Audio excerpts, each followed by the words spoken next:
You saw that right, folks. Will Ospreay is your new NXT champion. Oh, sorry, it's Karrion Kross. You tag Will Ospreay with that massive rich hand he threw at the end of the match. This is your NXT Takeover Stand and Diva Part 2 review. And I thought this was better than the night one. There was some contrived stuff on it, especially in the main event.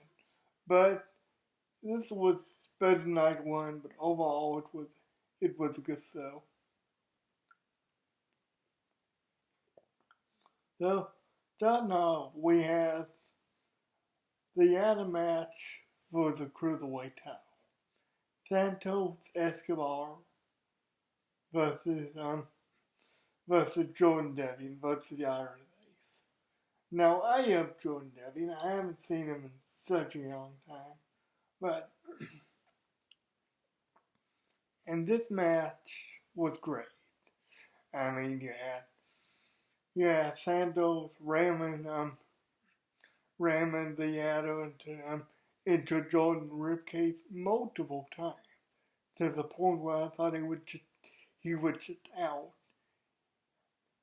At one point, you had a spot where Santos sets up the Adder at ringside, sets up the Adder against that barricade and that metal seating they have, and does a suicide dive onto Jordan Devlin. Not through it, but against the Adder, so I thought that was great. I've not seen that done before. So he did that a couple times, and then you could not pay me to do the next spot for the Adder that Jordan has. He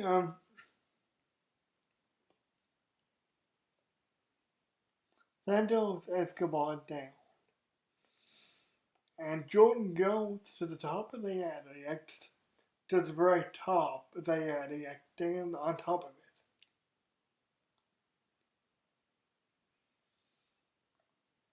And does a moonsault onto Santos Escobar.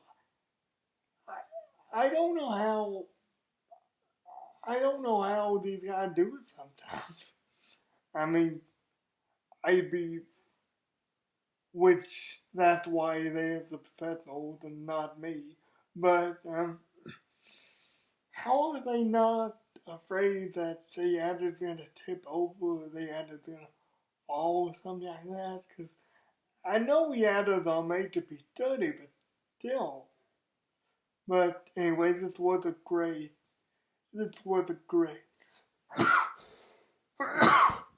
breathtaking spot.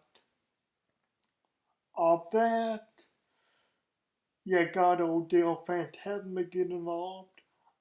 I would have kind of preferred if this was a straight one-on-one match, because I was enjoying it up until the interference.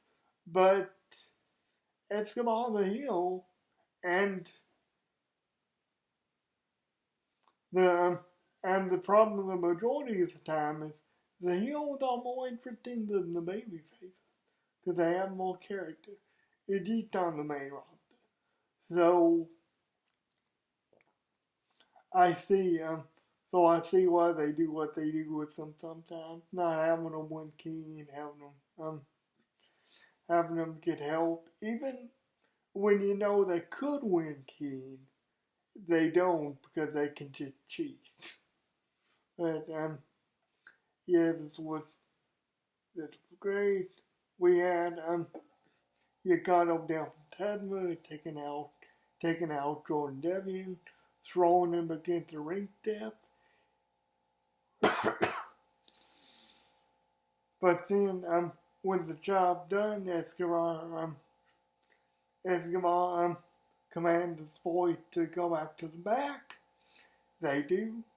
Santos gets back in the ring, climbs up the Adder, almost has the cruiserweight title, but Jordan meets him there.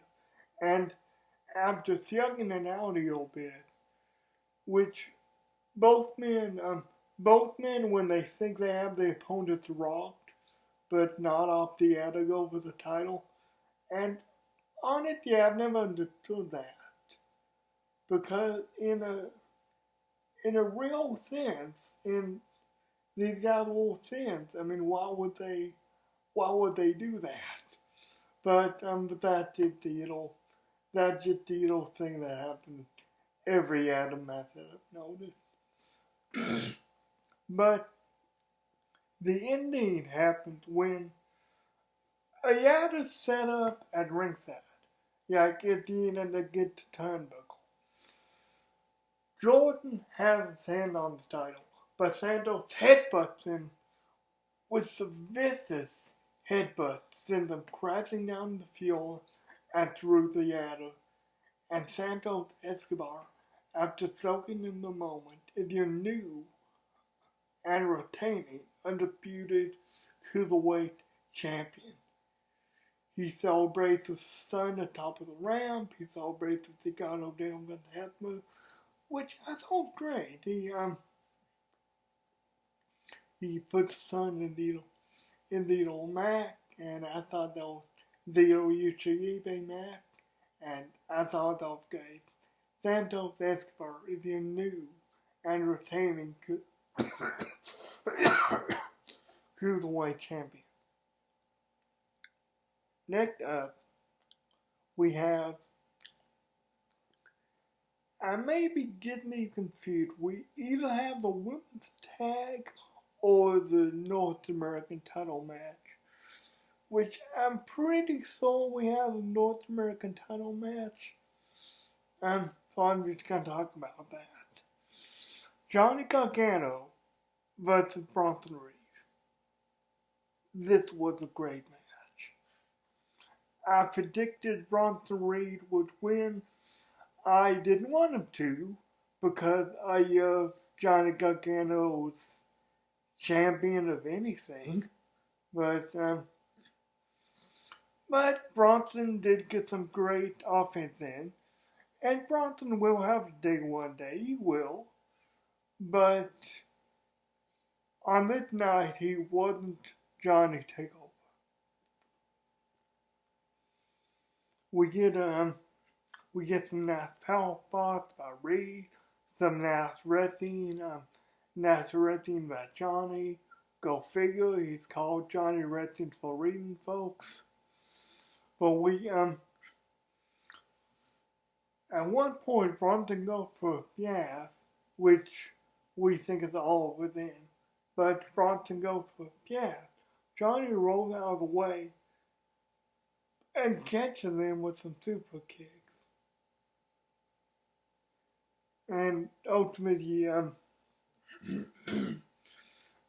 he wins after a top rope maneuver into a double side of one final beat. So I thought this was a great match. The decision may not be popular with everyone, I get that. But for me at least, I thought it was a great match with the right load. Like I said, Bronson Reed has a tremendous upside because he sold something tonight. But on this night, he wasn't Johnny Takeover. Hope he can learn from this and come back stronger and better than ever. That's what often happens in your first match with your champion. Next up, we have Indy Hartwell and Candice LeRae, if you will, versus Salty Blackheart and Ember Moon for the title, for the women's tag team title. And while I'm thinking about it, which I doubt to ever see this, but I just want to send a quick shout out to Salty's family. See, posted a while ago that her dad in a coma in the hospital, recovering from 2 heart attacks. I don't know how he's doing now, but as far as I know, he's still in a coma. So sadly, you're an amazing rescue, but even more than that, I know he's so proud of you for everything you accomplished. I'll be praying for you and your family as you as you try to get through this time. God's with you and God helps you even when you don't immediately feel His presence. I'm not gonna really talk about this match well with you spots in it because there wasn't really any. I mean, not to be disrespectful to them or anything, but the women's tag match isn't what I came to see. It was a good match, it just wasn't what I came to see. I will talk about a couple spots in the moon at the total kips on Candace and Indy at one point. Indy goes through the ropes, in the moon, down through the ropes with the rolling cannonball. So that was some great action between these 80s that you would expect. But in the end, Ember and Sauter retain. Next up, we have the co-main event, which I don't know why they call that. Because I think I'm seeing philosophy of the main event. Is always the match that goes on yet. So I don't know why they call it that. Maybe they just meant to get across that this is your TV main event, your pay-per-view main event, but the actual we had on show was an unsacred match between Adam Cole and Kyle O'Reilly. The fourth match, you couldn't tell, it was very subtle, but definitely McMahon was there. And the reason I could tell was she was really hyping herself up. She was really trying to get herself up. She didn't even. This had nothing to do with her. But then again, when does that ever stop? Definitely. I forget who it was, but some new guy who was introducing himself, Stephanie McMahon was capping with that huge crud-eating grit on her face. She was doing this, everything. Just get out of here with that. Just if I never see Stephanie McMahon on a WP show for the rest of my life, it'll be too soon. But but on to the important stuff. The match, the NXT title, Karrion Kross versus Finn Balor. These two men looked like warriors. They looked like gladiators coming out there and facing each other. Which is great, because they actually made the comparison of Karrion Kross as a gladiator. Now, I was rooting for Finn Balor. That had changed. I kind of had a suspicion that Karrion Kross would win, but I was rooting for Balor just the same. And I'll tell you why in a minute. This was just such a hard-hitting match. You had Balor in the beginning trying to frustrate Karrion Kross. For the most part, he succeeds. Karrion Kross run at him with a couple of shoulder tackles in the ropes. But then Finn Balor moves out of the way, and Karrion Kross catches shoulder in the ring post. He just reacts through the ring post. and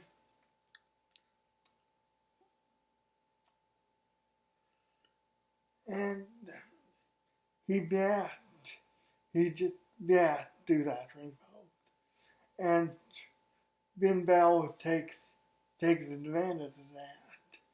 I mean, it wasn't it wasn't enough ultimately, but he does frustrate him, and he does take advantage of that. He works over the midsection, he works over the ribs, just everything. He works over the shoulder, which Karrion Kross had was out for shoulder surgery like a month before. So he works on the shoulder. He talks shoulder with pinpoint accuracy, and I just thought that was great. But in the end, Karrion Kross runs through Balor with a set of Saito suplexes. He catches him at one point. Finn Balor has Karrion Kross down for the coup de grace. He hits the coup de grace.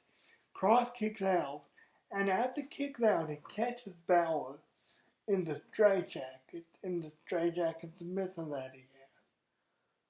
Balor rolls him up in a jackknife with a two, and I thought that was a great spot.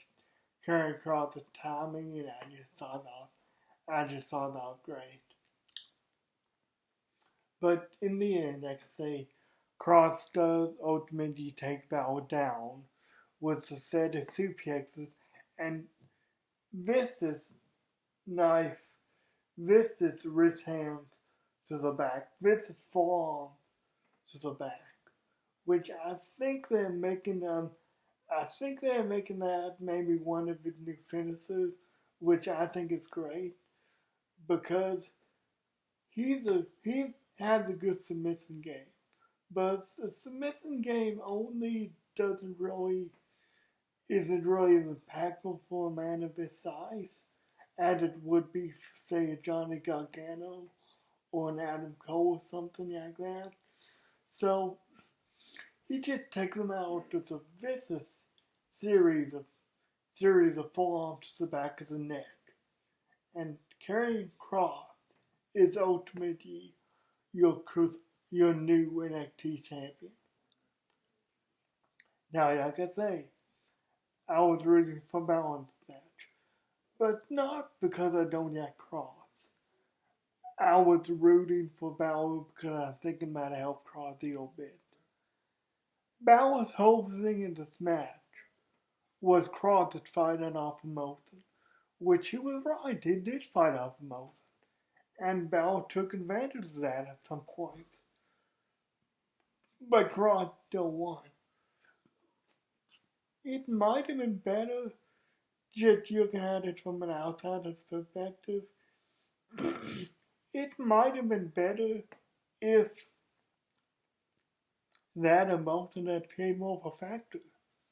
If that emotion had yet to Kross actually using, and then from the yards, Kross actually comes back at him again because he yells something, and he ultimately gets the victory that way.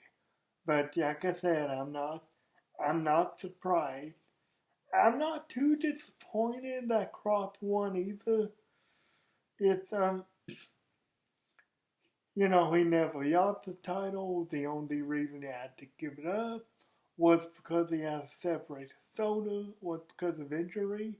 So this will be a great continuous run for Karrion Kross. Who can stop this man? I mean, he dominated a guy that has been on the top of NXT for almost a year. Who can stop this man? I mean, who can take him down a bit? And I said almost a year. I mean, 200 plus days, but that's still mighty impressive. Well, for the NXT title, it's still mighty impressive.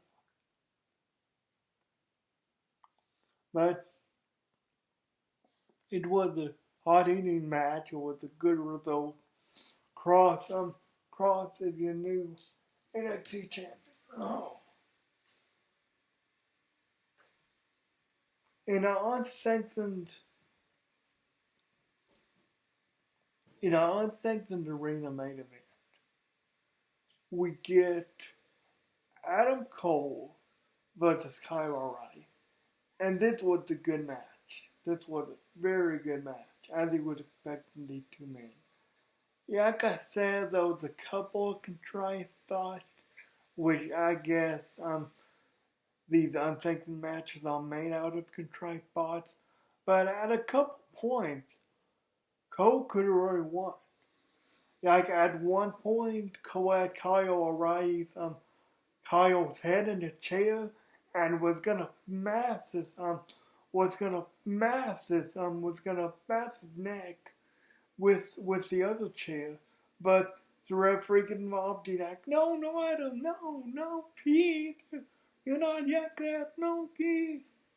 And I just thought that was really, really aim and really contrived on T. But I guess that's more the human element. More the human element being a factor with these referees, which as you can tell, I didn't yak that very much. But that was minor, I guess you could say. But that needs to stop. I got massive flashbacks to the Hell in a Cell match between The Fiend and Rollins, where if Adam Cole just did that, the referee would have stopped the match. Of course, this would have been more brutal than what we saw with The Fiend and Seth Rollins, maybe warranting a ref stoppage, but I got horrible flashbacks to that match. Thank God that didn't happen. That would have been terrible if it ended in a no contest. Of course, Kyle O'Reilly basically being dead and paralyzed could be a good selling point for that, I guess. But this was some good teasers throughout. So after that, Cole just decked this referee, which I hated at that point because that referee was annoying as sin anyway. But they're both down on the floor, on the great way to the entrance. They're down on the floor. Kyle O'Reilly gets on top of Adam Cole with the CPO, with the rear naked choke.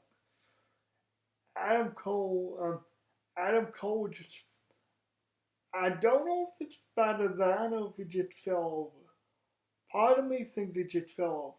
But Adam Cole turned, and if he did fall over, he turned in such a precise way. He fell, and both men fell through the steel grating, on the middle way of the ramp.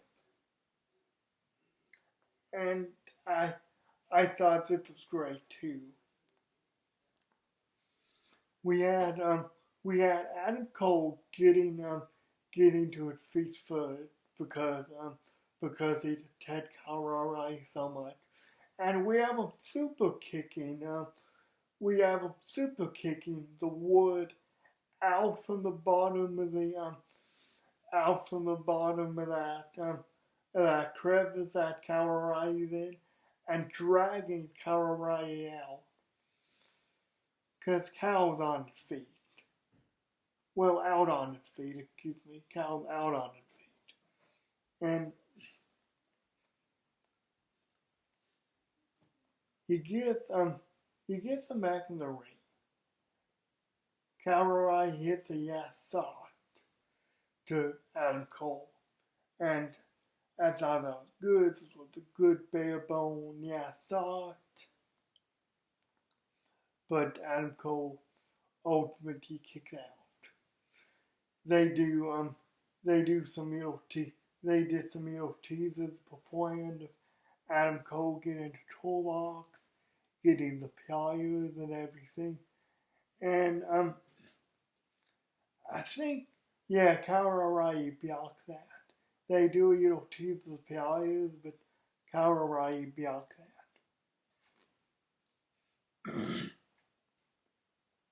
The match ends with Kyle O'Reilly wrapping chains around his knee, and after that giving Adam Cole a low blow. Adam Cole falls on top of him up in the chair with a legs up in the air, up in the chair. And Kyle O'Reilly comes off the top rope with a chain around his knee and drives that knee through Adam Cole's back, drives him through the chair. I thought this was great.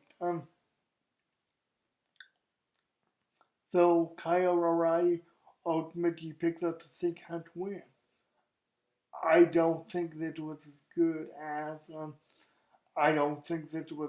as either of his matches with Finn Balor, but this was really good anyway. And this was Adam Cole was probably going to be out like a month. They had him on the stretcher and everything. They had Kyle putting his fist up in the air to win. Kyle's hurt, Kyle's bruised, Kyle's battered, but Kyle still got up, which really fits with his character, which, if anything we saw at Finn Balor, is gonna be beat. But this was a great show, I thought, on both nights. Both nights had things that could have been improved, Yeah, Stephanie McMahon being a big one. But this was a good couple nights takeover. And good transition over to the Peacock era of the network. I don't know if they're gonna keep that unsanctioned match on Peacock because of how violent it was, and you know how Peacock, you have to get rid of violent stuff, you have to get rid of offensive stuff and everything like that. But this was a good lead into NXT going on to Tuesday night, and good lead into the Peacock era of WB. Thank you for joining me for my review, for my mini rant. I hope you enjoyed it. Have a good day.